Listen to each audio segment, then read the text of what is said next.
गुरुजी, हमने अक्सर ज्योतिषियों से सुनकर है कि प्रत्येक भाव अपने सम्मुख भाव का विपरीत भाव होता है, तो इसमें आपका क्या मत है? बहुत ही सार्थक प्रश्न है और इस विषय में मैं सर्वप्रथम ये कहना चाहूँगा कि आम जनमानस में या जो ज्योतिषी प्रेमी हैं या जो ज्योतिषाचार्य हैं या जो अधिकांश हमारे जो ग्रंथ, तो मैं नहीं कहूँगा, उनको मैं पुस्तकों की श्रेणी में रखता हूँ कि जो आम पुस्तकें हमारे बाज़ार में उपलब्ध हैं या जो सोशल मीडिया पर जो हमारे साहित्य उपलब्ध है, उसमें जन्मांग के जो 12 भाव हैं, तो उसमें ये बताया गया है कि प्रत्येक भाव अपने सम्मुख भाव का विपरीत भाव होता है, जबकि मैं इस बात से सहमत नहीं हूँ। मेरा मत ये है कि प्रत्येक भाव अपने सम्मुख भाव का पूरक होता है। अब इसको मैं अभी एक आपको उदाहरण के द्वारा समझाता हूँ। जैसे हम पहले भाव को लेते हैं तो हम ये कहते हैं कि पहला भाव और सप्तम भाव एक दूसरे के विपरीत का भाव है। मेरा ये मत है कि प्रथम भाव और सप्तम भाव एक दूसरे के विपरीत भाव ना होकर एक दूसरे के पूरक भाव हैं। इसको आप एक उदाहरण से समझ सकते हैं। जैसे फॉर एग्ज़ाम्पल अभी हम आपको, जैसे कि मान लीजिए ये किसी एक जातक की कुंडली है, तो प्रथम भाव उस जातक का प्रतिनिधित्व करता है, तो उसके जो सम्मुख भाव जो सप्तम भाव है वो उसकी स्त्री का प्रतिनिधित्व करता है। अब आपने उसको पुरुष और नारी के रूप में ले करके एक दूसरे का विपरीत बता दिया, लेकिन क्या पुरुष अपने आप में पूर्ण है? क्या नारी अपने आप में पूर्ण है? नहीं। जब दोनों मिलते हैं तब पूर्णता की स्थिति बनती है, सृजन की स्थिति बनती है। इसका अर्थ क्या हुआ कि वो दोनों एक दूसरे के कॉम्प्लीमेंट्री हैं, जिसको हम लोग आंग्ल भाषा में, इंग्लिश लिटरेचर में कॉम्प्लीमेंट्री बोलते हैं।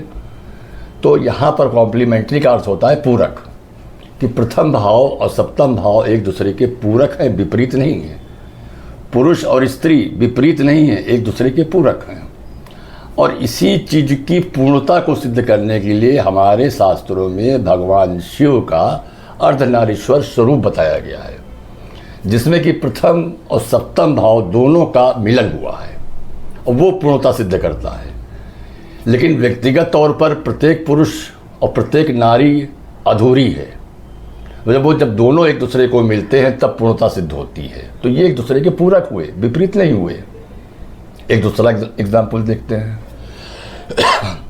प्रथम भाव जातक का, उसको क्या बोलते हैं कि वो आत्म भाव है, और सप्तम भाव को क्या बोलते हैं? परमात्मा का भाव। मतलब वो एक दूसरे के अंश से जुड़े हुए हैं। आत्मा की परिपूर्णता कब होगी? जब वो परमात्मा में मिल जाएगा। ऐसा नहीं कि वो उसके विपरीत हो गया, वो उसका पूरक कहलाएगा। अब इसी क्रम में अगर हम थोड़ा सा और आगे बढ़े, द्वितीय भाव और अष्टम भाव को अगर हम लेते हैं, वो एक दूसरे के विपरीत भाव। आपकी मत में द्वितीय भाव होता है धन का भाव और अष्टम भाव भी धन का भाव होता है।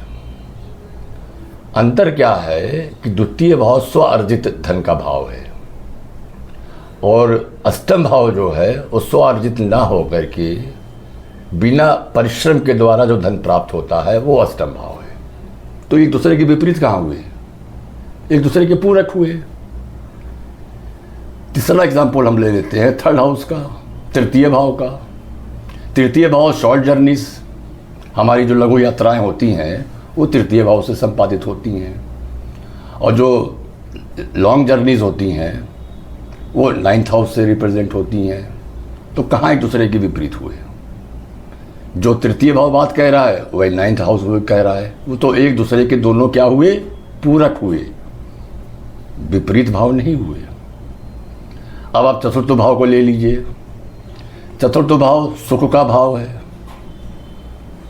और दसम भाव अगर हम उसको विपरीत भाव के रूप में ले लेंगे तो इसका अर्थ ये हुआ कि अगर चतुर्थ भाव सुख का है तो दसम भाव दुख का होना चाहिए, जबकि ऐसा नहीं है।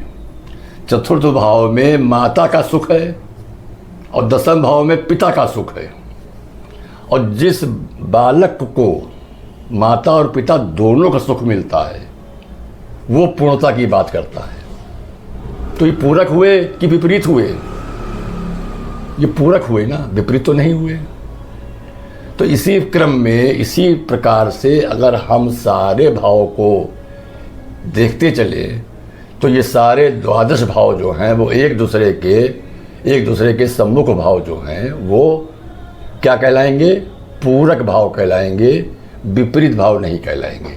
ये ऐसा मेरा मत है।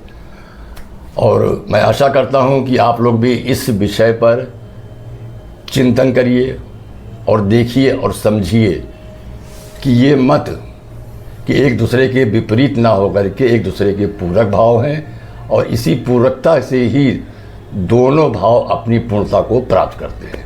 धन्यवाद।